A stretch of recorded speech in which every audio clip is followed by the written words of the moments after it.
الحمدللہ نحمده ونصلی علی رسوله الکریم اما بعد۔ سجدہ سہو کے احکامات سے متعلق آج کا ہمارا 12واں درس ہے۔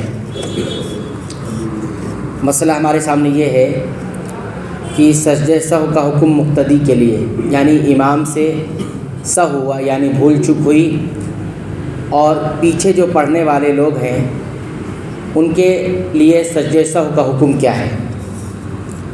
جواب اس کا یہ ہے کہ اگر امام سے سہو ہو جائے یعنی بھول ہو جائے تو مقتدی پر بھی لازم ہے کہ وہ امام کے ساتھ سجدہ سہو کرے گا، کیونکہ نبی کریم صلی اللہ علیہ وسلم نے فرمایا امام اس لیے بنایا جاتا ہے کہ اس کی پیروی کی جائے، جب وہ سجدہ کرے تم بھی سجدہ کرو، سجدہ چاہے وہ نماز والا سجدہ ہو یا سجدہ سہو ہو، جب وہ سجدہ کرے گا تو مقتدی یعنی پیچھے پڑھنے والے کو بھی سجدہ کرنا پڑے گا۔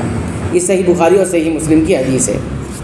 اب اس سے فرق نہیں پڑتا کہ امام سلام سے پہلے سجدہ سہو کرے یا سلام کے بعد، مقتدی کو ہر حال میں سجدہ سہو کرنا ہوگا۔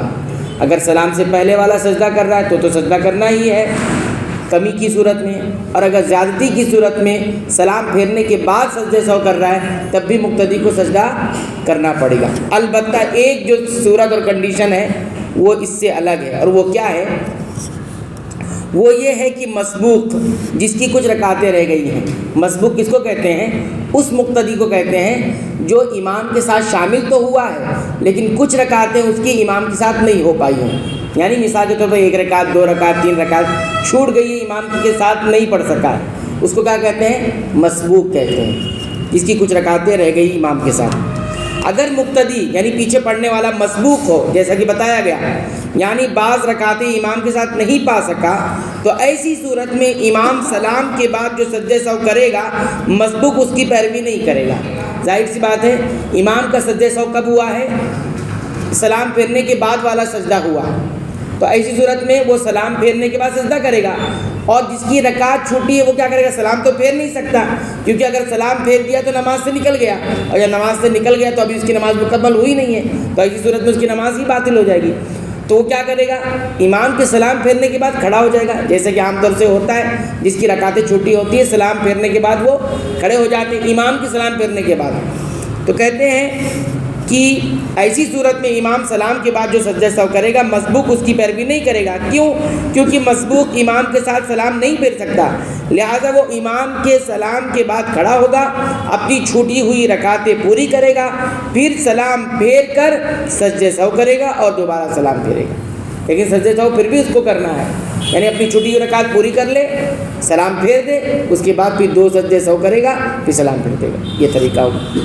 مثال دیکھیے، ایک شخص آخری رکعت میں امام کے ساتھ شامل ہوا، امام کے ذمہ سجدہ سہو سلام کے بعد تھا، یعنی کچھ زیادتی کی تھی اس نے نماز میں بھول سے، اب سلام کے بعد اس کو سجدہ سہو کرنا ہے۔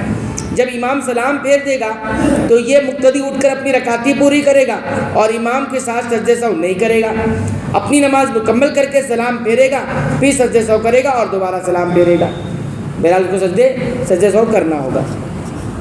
ایک اور مسئلہ بتا رہے ہیں، اگر مقتدی سے سہو ہو گیا، یعنی امام کے پیچھے نماز پڑھ رہا ہے کوئی، اس سے اگر غلطی ہو گئی، وہ امام سے نہ ہو اور مقتدی نے نماز کی کوئی رکعت نہیں چھوڑی، غلطی تو ہوئی ہے بھول تو ہوئی ہے لیکن کوئی رکعت اس کی چھوٹی نہیں ہے، تو مقتدی سجدہ سہو نہیں کرے گا۔ کیوں؟ کیونکہ اگر وہ سجدے کرے گا تو امام سے اختلاف لازم آئے گا، اور نبی کریم صلی اللہ علیہ وسلم نے اختلاف سے منع فرمایا ہے۔ نماز میں امام جو کر رہا ہے وہ نہ کر کے کچھ اور کرے تو اس کو اختلاف کہا جاتا ہے۔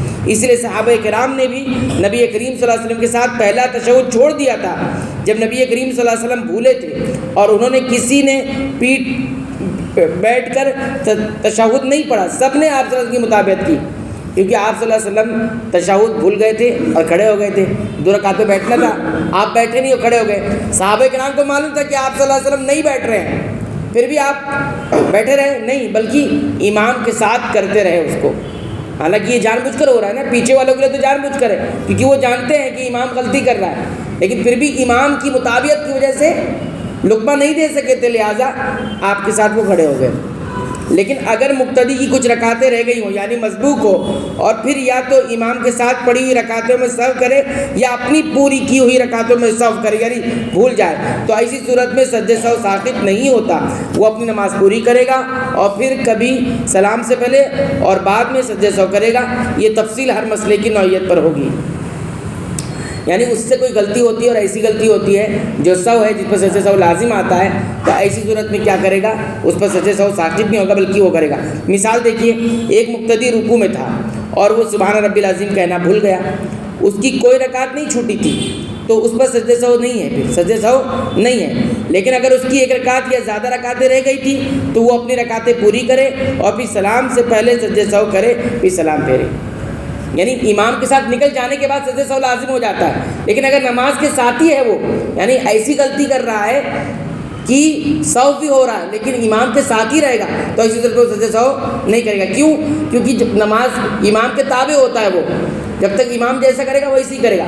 لیکن اگر جیسے سبحان ربی العظیم بھول گیا تھا امام کے پیچھے اور کوئی رکعت اس کی چھوٹ گئی ہے، تب رکعت پوری کرنے کے بعد سجدہ سہو کرنا پڑے گا، لیکن ویسے نہیں کرنا پڑے گا۔ اس فرق کو آپ سمجھیے۔ ایک اور مثال دیتے ہیں کہ ایک مقتدی ظہر کی نماز امام کے ساتھ پڑھ رہا ہے، جب امام چوتھی رکعت کے لیے کھڑا ہوا تو یہ مقتدی بیٹھ گیا، یہ سمجھ کر کہ یہ آخری رکعت ہے، تیسری رکعت پہ بیٹھ گیا، اس کو غلطی ہو گئی اور امام چوتھی رکعت کے لیے کھڑا ہو گیا۔ پھر جب اسے معلوم ہوا کہ امام تو ابھی کھڑا ہے تو وہ فوراً کھڑا ہو گیا۔ اگر اس کی کوئی رکعت نہیں چھوٹی تھی تو اس پر سجدہ سہو نہیں ہے۔ دیکھیے، کوئی رکعت اس کی چھوٹی نہیں ہے، حالانکہ غلطی ہوئی ہے، تو سجدہ تو کرے گا نہیں کرے گا۔ اگر اس کی کوئی رکعت نہیں چھوٹی تو اس پر سجدہ سہو نہیں ہے، لیکن اگر اس کی ایک یا زیادہ رکعتیں رہ گئی ہیں تو وہ ان رکعتوں کو پورا کرے گا، پھر سلام پھیرے گا، پھر سجدہ سہو کرے گا اور دوبارہ سلام پھیرے گا۔ تو فرق سمجھ میں آیا؟ امام کے پیچھے اگر آپ ہو اور آپ سے کوئی غلطی سہو ہو رہا ہے، بھول ہو رہی ہے، تو ایسی صورت میں اگر آپ کی کوئی رکعت نہیں چھوٹ رہی ہے امام کے پیچھے تو ایسی صورت میں آپ سجدہ سہو نہیں کریں گے۔ لیکن اگر کوئی رکعت آپ کی رہ گئی ہے، چھوٹی ہوئی ہے اور آپ سے غلطی ہوئی ہے امام کے پیچھے، تو آپ وہ رکعت پوری کرنے کے بعد سجدہ سہو سلام پھیرنے کے بعد کریں گے، پھر سلام پھیریں گے۔ یہ فرق سمجھ میں آیا۔ تو آج کے مسئلے میں یہی بتایا گیا کہ امام کے پیچھے، یعنی امام کے پیچھے کوئی نماز پڑھ رہا ہے تو امام اگر سجدہ سہو کرتا ہے تو سب پر لازم ہے سجدہ سہو کرنا۔ اب اس کی دو شکل بتائی گئی تھی، سب میں اس کو کرنا ہی ہوگا، لیکن جس کی رکعتیں رہ جاتی ہیں وہ کب کریں گے؟ اپنی رکعت پورا کرنے کے بعد۔ اور دوسرا مسئلہ یہ بتایا کہ اگر مقتدی سے غلطی ہو رہی ہے تو اس میں دو شکلیں ہیں۔ ایک تو یہ کہ اگر پیچھے غلطی کر لیا، اس میں بھول ہو گئی، تو اگر کوئی رکعت نہیں چھوٹی ہے تو سجدہ سہو نہیں کرے گا مقتدی، اور اگر کچھ چھوٹ گئی ہے تو کیا کرے گا؟ سجدہ سہو کرے گا۔ یہ مسئلہ ہمارے سامنے کیا ہو گیا؟ صاف ہو گیا، واضح ہو گیا۔ اللہ تعالیٰ سے دعا ہے رب العالمین تو ہمیں سنت کے مطابق عبادتوں کو انجام دینے کی توفیق عطا فرما۔ اے اللہ تو ہماری مغفرت فرما، ہمارے والدین کی مغفرت فرما، تمام مسلمانوں مومنوں اہل توحید کی مغفرت فرما، آمین۔